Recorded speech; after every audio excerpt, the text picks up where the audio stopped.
Tonight you will sit and wait. You'll wait to feel like exercising before you exercise. You'll wait to feel like writing before you write. You'll wait to feel ready before you start the thing you've been putting off for months.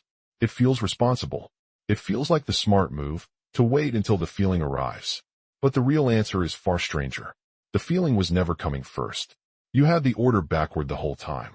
Here is what almost nobody tells you. Motivation is not a cause. It is a byproduct. It doesn't arrive before action and then produce it. It arrives after action, as a kind of exhaust fume, a side effect of movement you've already made. Wait for it first, and you could wait forever. Think about the last time you dreaded a task. Cleaning the kitchen, opening a difficult email, starting a workout. You told yourself you'd do it once you felt up to it. And the feeling never quite showed up, did it? So the task sat there, growing heavier every day you left it untouched.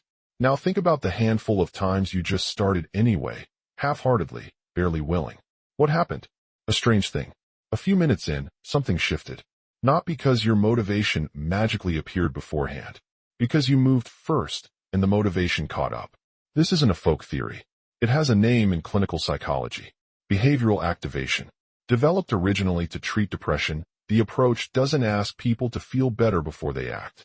It asks them to act, in small deliberate ways, before they feel better. Researchers found something counterintuitive but consistent. Mood doesn't reliably predict behavior. Behavior reliably predicts mood. People who forced small actions, a short walk, a single completed chore, often reported improved mood afterward, even though nothing about their circumstances had changed. The action came first. The feeling followed. Why would your brain be built this way? Why not just feel motivated when something matters and act accordingly? Here's the twist. Your brain doesn't actually track how important a task is. It tracks how much energy a task appears to require, and it hates spending energy on uncertain outcomes.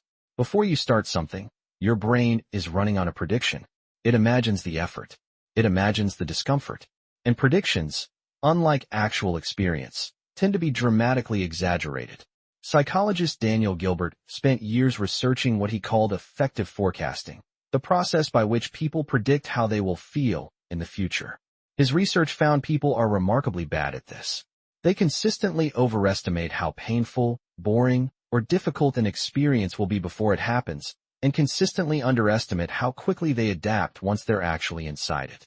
That gap between the imagined dread and the real experience is exactly where your motivation goes to die. You're not procrastinating on the task. You're procrastinating on a distorted forecast of the task.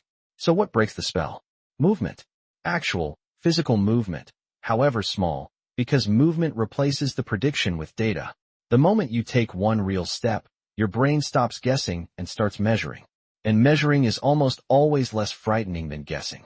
There's a second force working against you here, something psychologists call the Zeigarnik effect, named after Bluma Zeigarnik, a Soviet psychologist who noticed something odd about waiters in a Vienna cafe back in the 1920s. Waiters could recall complex, unpaid orders in perfect detail while the order was still open.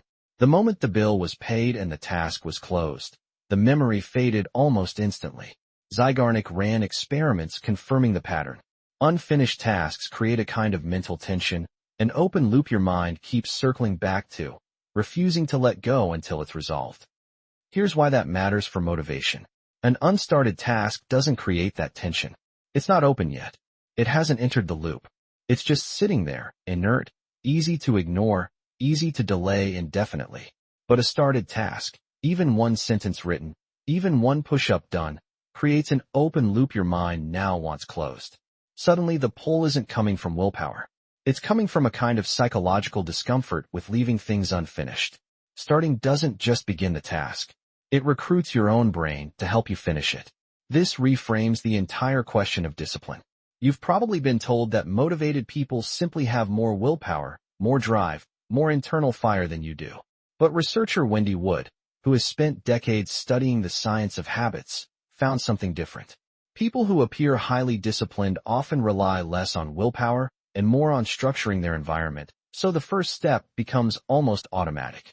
They aren't summoning more motivation than you.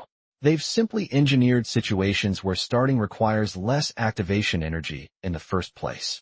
The gym bag is already packed. The document is already open on the screen. The first, tiniest action has been made so small it barely qualifies as a decision at all. Which brings us to the real mechanism hiding underneath all of this. Physics has a principle that applies almost too well to human behavior. An object at rest tends to stay at rest. An object in motion tends to stay in motion. Isaac Newton wasn't describing human psychology when he wrote that, but he might as well have been. Stillness is self-perpetuating. So is motion.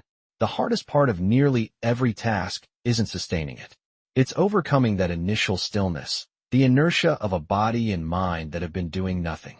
Think about your ancestors for a moment, the ones the ratchet effect was built from. They didn't have the luxury of waiting to feel motivated before hunting, before building shelter, before fleeing danger. Feeling ready was a modern invention. Survival, for most of human history, depended on movement preceding feeling, not the other way around.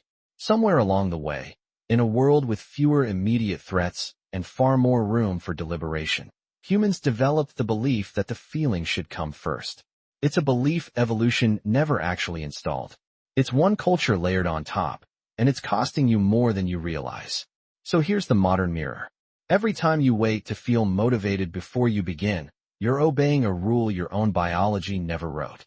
You're treating an emotional state as a prerequisite when it was always meant to be a consequence. The task you've been avoiding isn't waiting on your feelings to catch up. Your feelings are waiting on you to move. Try this the next time you feel stuck. Don't ask whether you feel like doing the thing. Ask what the smallest possible physical action would be, the one so small it feels almost silly. Not the whole workout, just putting on your shoes. Not the whole report, just opening the document and typing one sentence. Not the whole conversation, just picking up the phone. The size of the action barely matters. What matters is that it's real, physical, and immediate, because that single action does something 1,000 pep talks can't. It replaces your brain's exaggerated prediction with actual data, and it opens a loop your own mind will now quietly work to close. Tonight, when you sit there waiting to feel ready, remember what you now know. You were never actually waiting for motivation. You were waiting for permission from a feeling that was designed to show up second. It was never going to come first. It was only ever going to come after you moved.